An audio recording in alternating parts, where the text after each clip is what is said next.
पहा, संख्यावरील क्रिया. आज जे आपण प्रकरण पाहणार आहोत त्या प्रकरणाचं नाव आहे संख्यावरील क्रिया. पहिलं प्रकरण आहे नवोदयचं. त्यातले आपण 4 टाईप बघितलेत. एक साधी बेरीज, एक हातच्याची बेरीज, तिसरा छेद समान असणारी अपूर्णांकाची बेरीज, दुसरं छेद समान नसणारी अपूर्णांकाची बेरीज. हे 4 टाईप झाले. 5वा टाईप आहे आजचा पूर्णांकयुक्त अपूर्णांकाची बेरीज. पूर्णांकयुक्त अपूर्णांक म्हणजे काय? इथं एक पूर्ण संख्या आणि अपूर्णांक आहे. कळलं? पूर्णांकयुक्त काय? अपूर्णांक म्हणजे एक संख्या पूर्ण असते आणि एक अपूर्ण लिहिलेली असते, म्हणून याला पूर्णांकयुक्त अपूर्णांक. ओके, मिक्स फ्रॅक्शन असं म्हणतो आपण त्याला. तसंच इथं देखील पहा, मग पूर्णांकयुक्त अपूर्णांकाची परंतु कशी बेरीज आहे? छेद समान असणारी. मग छेद समान असणारी बेरीज कशी करतात?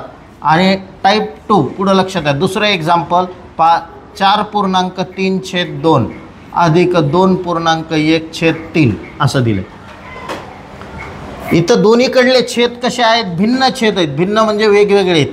मग अशी बेरीज कशी करायची? एकदम सिंपल आहे, काहीच अवघड नाही. ठीक आहे, तर कसं करणार हे गणित? तर पहिली गोष्ट, या पूर्णांकयुक्त अपूर्णांकाचं अपूर्णांकात रूपांतर करायचं. मग कसं करतात अपूर्णांकात रूपांतर? बाकी तुम्हाला येणार आहे. मला फक्त एवढंच शिकवायचं आहे आज.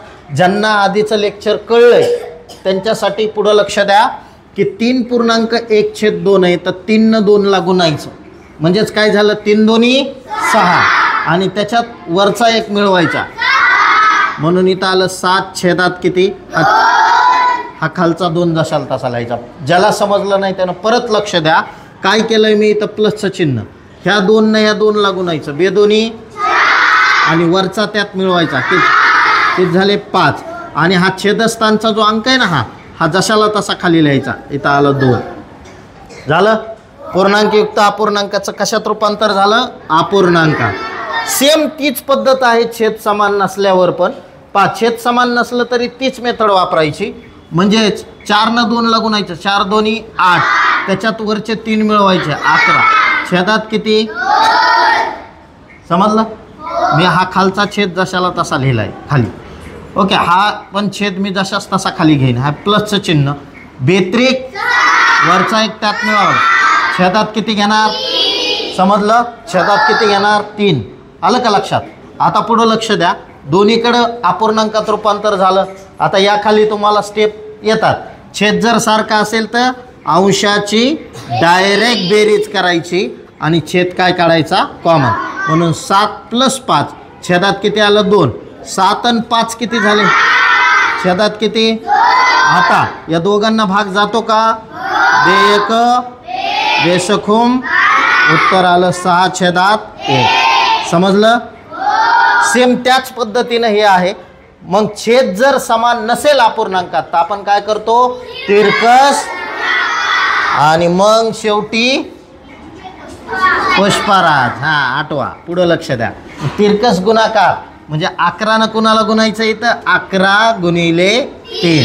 इथं कोणतं चिन्ह द्यायचं? प्लसचं. 2 गुणिले 7 आणि इथं छेद देऊन छेदाचा गुणाकार आहे का नाही? 2 गुणिले 3. समजलं का? दुसरी एक मेथड आहे ती नंतर शिकवणार आहे तुम्हाला. 11 गुणिले, आधी काय करायचं यांच्यातला? 11 त्रिक 33 प्लस 7 दोन्ही छेदात 3 दोन्ही याला गुणाकार. आता याच्या पुढे या वरच्या दोघांची काय करायची? बेरीज. 4 आणि 3 7, 3 आणि 1 4, 47 छेदात किती आलं? 6.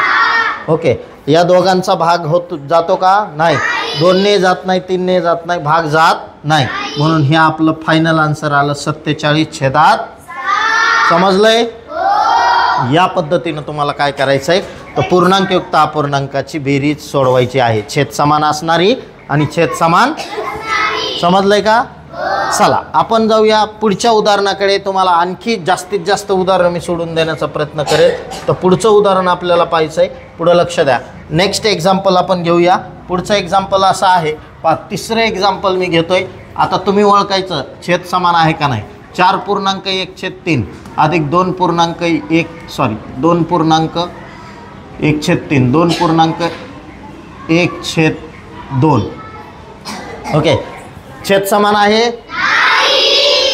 काय छेद समान असो नाही तर नसो काही फरक पडत नाही. अपूर्णांकात रूपांतर करा. मग कसं करणार? 4 ने कुणाला गुणणार? 3 ला.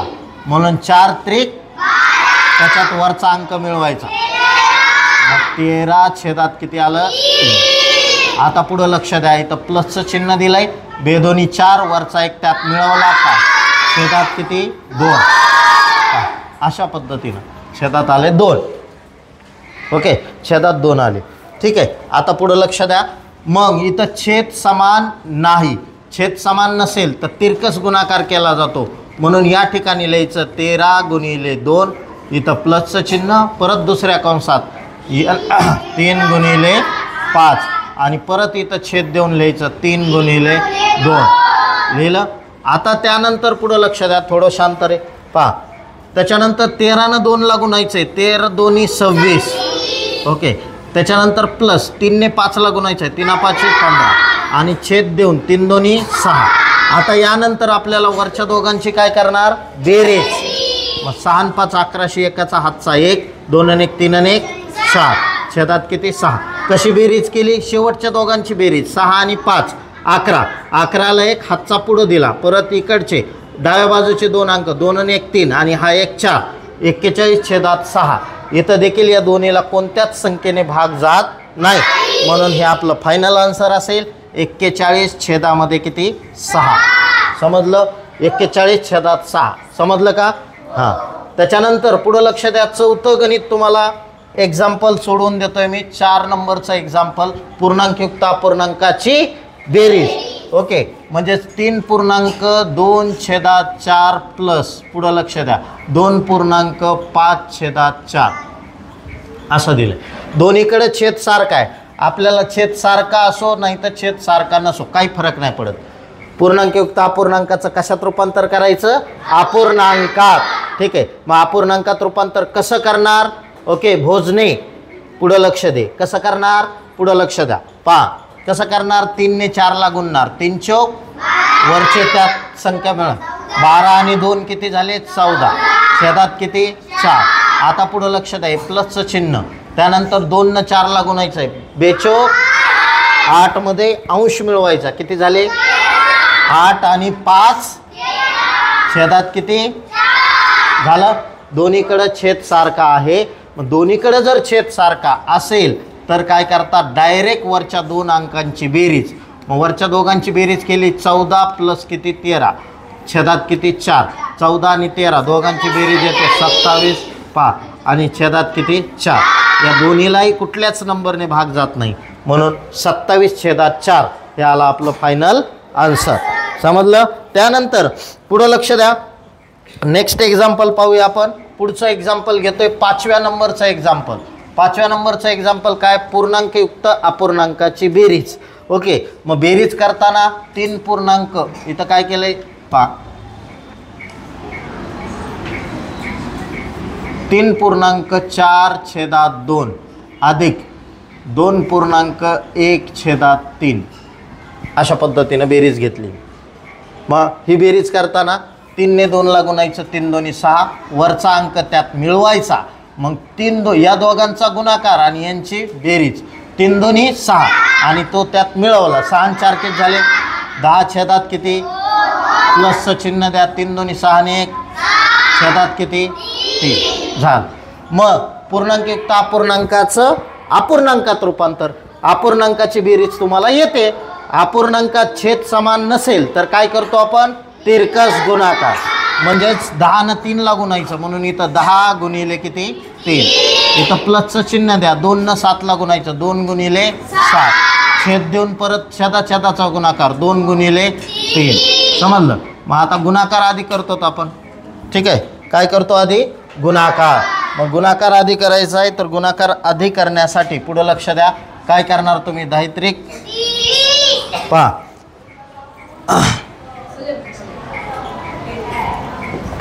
10 त्रिक किती? 30. म्हणून इथं आलं 30 प्लस 7 दोन्ही 14 आणि 2 त्रिक 6. 30 आणि 14 उत्तर येतं 44. किती येत आहे? उत्तर येतं 44 छेदामध्ये किती? 6. मग 6 ने 44ला भाग जातो का? नाही. ओके, मग कशानं देणार? 2ने, कारण 2ने दोन्ही संख्येला भाग जातो म्हणून बे त्रिक 6, बे एक बे, बे दोन्ही 4, बे दोन्ही 4, 22/3. हे आलं तुमचं फायनल आन्सर. समजलं? नक्की कळले? नक्की? 5 एक्झाम्पल घ्या, मला बघू द्या तुम्हाला समजलंय का नाही. 5 उदाहरणं तुम्ही स्वतः सोडवायचे. ठीक आहे, ॲड करतो. सुरुवातीला 3 उदाहरणं सोडवण्यासाठी देतोय. तर पहिलं उदाहरण आहे त्यातलं, पुढं लक्ष द्या. पहिलं उदाहरण 2.1/3 अधिक 3.2/4. ओके, दुसरं उदाहरण आहे पहा 3.1/2 अधिक 4.3/2. आणि तिसरं उदाहरण आहे पहा 4.1/3 अधिक 3.4/3. ओके, हे उदाहरणं तुम्हाला सोडवायची. ठीक आहे, पॉज कर. तुम्ही सोडवलं असाल. ठीक आहे, तुम्ही सोडवले ते उदाहरणं आता मी तुम्हाला सॉल्व करून देतो. बघू किती जणांचे बरोबर आलेत ते. ओके, पहा किती जणांचे बरोबर आले. नसलं सोडवलं तरी लक्ष द्या, समोर ज्यांचं राहिलं ते नंतर पहा. काय पूर्णांकयुक्त अपूर्णांक दिलाय, तर सगळ्यात पहिलं पूर्णांकयुक्त अपूर्णांकाचं अपूर्णांकात रूपांतर करायचं आहे. म्हणजेच काय, तर या 2ने 3ला गुणायचं आणि 1 त्याच्यात मिळवायचा. म्हणून 3 दोन्ही 6 आणि 1 मिळवला, टोटल झाले 7. छेदात किती? खालची संख्या जशाला तशी लिहायची. ठीक आहे, आता त्यानंतर इथं प्लसचं चिन्ह आहे म्हणून इथं प्लसचं चिन्ह द्यायचं आणि या दोघांचा गुणाकार परत येईल. 3 चौक 12 आणि हे 2 त्यात मिळवले म्हणजे टोटल झालं 14. छेदात किती? 4 आहे. छेद जशाला तसा खाली घ्यायचा असतो. ठीक आहे, आता इथं दोन्हीकडे छेद समान नाही. मग छेद समान जर नसेल तर आपण तिरकस गुणाकार करतो. म्हणजे 7 जर छेद समान नसणे म्हणजे काय, आज आलेल्या विद्यार्थ्यांना लक्ष द्या जे व्हिडिओ बघतात डायरेक्ट पहा. काय आहे, खालचे दोन्ही अंक सारखे नसणे म्हणजे छेद समान नाही आणि छेद समान आहे म्हणजे छेदातले दोन्ही अंक सारखे असणे. जर छेद समान नसेल तर तिरकस गुणाकार करतात म्हणजे 7 4ला गुणायचं. म्हणून इथं लिहायचं 7 गुणिले 4. परत इथं प्लसचं चिन्ह द्यायचं. परत 3 कितीला गुणायचं? 14ला. ओके, आणि छेदात इथं लिहायचं 3 गुणिले किती? 4. आता पुढं लक्ष द्या. मग 7 गुणिले 4, 7 चौक 28. ओके, त्यानंतर इथं प्लस 3 गुणिले 14, 14 त्रिक 42. ओके, छेदात 3 चौक 12. आता 28 आणि 42, 8 आणि 2 10 0 हातचा आला 1, 4 आणि 1 5 आणि 2 7, 70 छेदात 12. ओके, असं उत्तर आलं. आता या दोघांना भाग कशाने जातो? तो 2ने भाग जातो. ओके, मग 2 भाग दिला तर इथं 2 आणि इथं 2 भाग जातो. 2 त्रिक 6, 1 उरला. हां, 2 पंचे 10. परत इथं 2 सखोम 12. उत्तर काय आलं मग? 35 छेदात किती? 6. हे आलं आपलं फायनल आन्सर. किती विद्यार्थ्यांचं आलं? ओके, ठीक आहे, चला नेक्स्ट. परत प्रयत्न करा, परत प्रयत्न करा. ओके, नीट समजून घ्या. आधी सोडवायच्या आधी समजून घ्या, नीट व्यवस्थित समजून घ्या. काय दिलंय? पूर्णांकयुक्त अपूर्णांक. मग पूर्णांकयुक्त अपूर्णांकात काय होते? पूर्णांकयुक्त अपूर्णांकाचं पहिलं अपूर्णांकात रूपांतर करा. म्हणून 3 दोन्ही 6. कसं करतात रूपांतर? तर या दोघांचा गुणाकार करायचा. मग 3 दोन्ही 6, वरचा त्यात मिळवायचा म्हणजे झाले 7. छेदात किती? 2. हे प्लसचं चिन्ह जशाला तसं. आता या साईडचं देखील पूर्णांकयुक्त अपूर्णांकाचं अपूर्णांकात रूपांतर करायचं आहे. लक्ष समोर असू द्या. ओके, समोर लक्ष दे. आता पहा, 4 ने 2ला गुणायचं आहे. 4 दोन्ही 8 आणि 3 11. छेदात किती? 2. आता पहा, दोन्हीकडं छेद समान आहे आणि अपूर्णांकामध्ये छेद जर समान असेल तर अंशाची डायरेक्ट काय करतात? बेरीज करतात आणि छेद कॉमन काढतात. मग 11 आणि 7 किती झालं? 18. छेदात किती? 2. 2 ने 18ला भाग जात आहे. 2 1 2, 92 18. उत्तर आलं 9 छेदात 1. हे तुमचं फायनल आन्सर असेल. त्यानंतर तिसरं गणित आपल्याला सोडवायचं आहे. पुढं लक्ष द्या. होम क्लासवर्कसाठी दिलेले ते एक्झाम्पल आहे. ठीक आहे, आता पहा 4 त्रिक 12 ने 13. छेदात किती? छेदात 4 त्रिक 12 छेदात 3 प्लस 3 त्रिक 9 4. 9 4 किती? 13. छेदात परत किती आलं? 3. मग छेद सारखा असल्यावर अंशाची बेरीज आणि छेद कॉमन. मग 13 आणि 13 झाले 26. छेदात किती 3. आता 3चा आणि 26चा भागाकार होत नाही, म्हणून हे आपलं फायनल आन्सर येईल 26/3. समजलंय का? नक्की समजलंय सगळ्याला? एक्झाम्पल समजलंय? पा समजलेत ना? पण पा केलंस?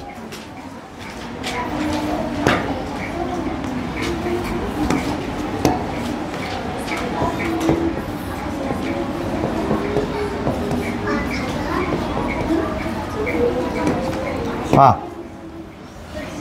22वं उदाहरण आहे 4.1/8 प्लस 3.8/2. 23वं उदाहरण आहे 3.7/2 प्लस 2.8/1. 24वं उदाहरण आहे 5.1/3 प्लस 8.2/3. त्याच्यानंतर 25वं उदाहरण आहे 5.1/4 प्लस 3.4/4. पुढं लक्ष द्या. पहा, तर ही 25 उदाहरणं तुम्हाला मी दिलीत. हे 25ला 25 उदाहरणं होमवर्कमध्ये कंप्लीट करून आणायचे. आलं लक्षात? पहा, समजलंय का नक्की टॉपिक सगळ्यांना? ओके, ठीक आहे. सॉल्व करताल? चला, धन्यवाद. उद्या येताना सगळ्यांना सोडून आणा. ठीक आहे? चला.